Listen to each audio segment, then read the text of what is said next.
మొత్తం ఎన్ని ఎకరాలు జరిగింది నష్టం? దాదాపు అంటే ఒక 40,000 ఎకరాలలో సీడ్ అవుతుంటే 15,000 ఎకరాలు ఫీల్డ్ అనేది చెప్తారు. 15,000 ఎకరాలు పోలే మరి కంపెనీ కడిగి మధ్యలో ఉంటారు.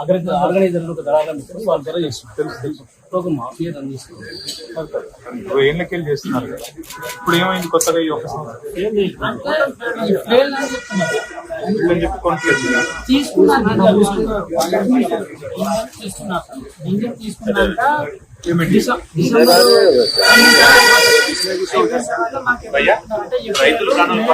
ఈ మార్చి లాస్ట్ కి చెప్పడం వలన మాకు డబ్బులు వాళ్ళు ఒక 5 లక్షలు తీసుకుంటే 1 లక్ష వడ్డీ వేసి అట్లా తీసుకొని అట్లా వడ్డీ వేసి మీ గింజలు ఫెయిల్ అయినాయిరా, మీరు ట్రాన్స్ఫర్మేట్ మీద సంతకం చేస్తారా, లేదంటే మీకు ప్లాట్ ఉందా, 1 ఎకరా భూమి ఐక్యం చేస్తావా అని ఇట్లా బిల్ చేస్తాం. ఎట్లా చేసినారో మాట్లాడతాం. మేము పెట్టబట్టి 15 సంవత్సరాలు అయింది. చాలా దోపిడీ చేసినారు. ప్రభుత్వ ల్యాబ్లలో అయిందా పరీక్షలు? ఏడైనా ప్రైవేట్ ల్యాబ్లలో ప్రభుత్వ ల్యాబ్స్ ఉన్నాయా? అగ్రికల్చర్ డిపార్ట్మెంట్ యూనివర్సిటీలో ప్రభుత్వ ల్యాబ్స్ లో చేస్తారా పరీక్షలు? చేస్తారా? ఆ ల్యాబ్లలో ఏమైనా తెలియదు. ప్రైవేట్ ఒక వేరే దగ్గర తీసుకోవచ్చు. ప్రభుత్వ ల్యాబ్ లో మీకు సంబంధం ఉండదా? ఎట్లా పరిష్కారం కావాలి మరి? ఈ ఫెయిల్ అయిన గింజలు మాకు పైసలు చెల్లిస్తే అది న్యాయం జరగాలి. ఏమంటున్నారు కంపెనీలు? మీరు పోతే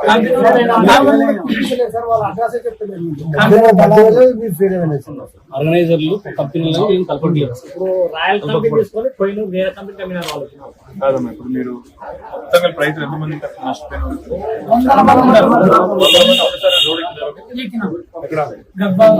కలెక్టర్ ఆఫీస్ దగ్గర ధర్నా కలెక్టర్ మేము పైన చర్యలు తీసుకుంటాం. మీకు అంటే ఇప్పుడు 3 కలెక్టర్లు మారినారు. రిపీటెడ్ గా చేసేది కాబట్టి ఒకసారి అడుగుతాం. మరి ఒక సంవత్సరం నిజంగా ఫెయిల్ అయినా కూడా కంపెనీ భరించుకోవాలి కదా. 20 ఏళ్ళ నుంచి మంచిగా ఇస్తున్నప్పుడు కలెక్టర్ గారికి అయితే తెలిసి మాట్లాడాలి. తర్వాత వ్యవసాయ శాఖ అధికారులు సెక్రటరీ గారు చెప్తారు, రఘునందన్ నాకు తెలుసు, ఆయన కూడా చెప్తాను. కలెక్టర్ తో కాకపోతే ఇక్కడ అవసరమైతే మళ్ళీ మిమ్మల్ని 50 మంది తెలుసుకొని మంత్రి గారి దగ్గర కూడా పోదాం, సెక్రటరీ గారి దగ్గర కూడా పోదాం. కంపెనీలను పిలిచి మాట్లాడి మీకు డబ్బులు ఇవ్వాలి. అంతేకాదు నాకు 20 క్వింటాల గింజ అంటే 13 లక్షల బిల్లు అవుతుంది. ఇప్పుడు ఆయన ఇచ్చిన దుడ్లకే మమ్మల్ని వడ్డీ గంట కట్టమని అంటున్నారు. మాకు అది బాధ. ఇన్ని సంవత్సరాలు చేసిన సీడల్లో ఈసారి పెద్ద నష్టం చేశారు. మాకు న్యాయం చేస్తారు. కంపెనీ భరించుకొని డబ్బులు ఇవ్వాలి అంటున్నారు. పెట్టుబడి కాడికి ఇచ్చినా కూడా వ్యవస్థ అంటే ప్రభుత్వం ప్రైవేట్ వాళ్ళతో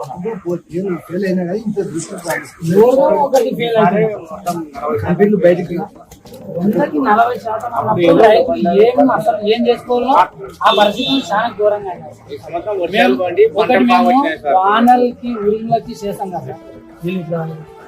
సంతోష్ బాగున్నారా? సంతోష్ ఏం లేదమ్మా, ఇప్పుడు ఇక్కడ మీ దగ్గర ఈ కాటన్ సీడ్ బాగా పెంచుతారు రైతులు, తెలుసు కదా. సో రైతులందరూ దాదాపు 50 మంది వచ్చినారు ఇక్కడ హైదరాబాద్.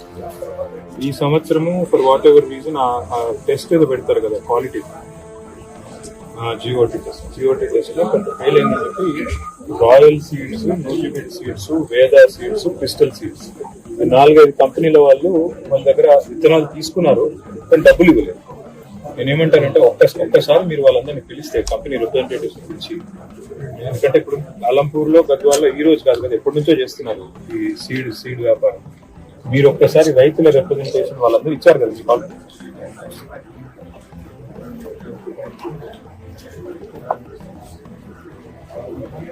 వాళ్ళు దీని అల్టిమేట్ ఇదేంటంటే మనకు కావాల్సిన అవుట్కమ్ ఏంటంటే, మీరు కనీసం వాళ్ళు పెట్టుబడి పెట్టిన పైసలు ఇచ్చినా చాలు. వాళ్ళకి సరే ఫెయిల్ అయినా చేసిన 20 ఏళ్ళకి వాళ్ళకి రెగ్యులర్ గా సప్లై చేస్తున్న వాళ్ళు కాబట్టి వాళ్ళకి నష్టం రాకుండా రైతులకు ఆడికాడికి ఆదుకున్నా కూడా సరిపోతుంది.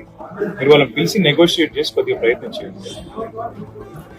ఇక నేను మీ సెక్రటరీ గారికి ఏం చెప్పను, మీ లెవెల్లోనే ట్యాకిల్ చేయండి. Thank you. పంపిస్తాను.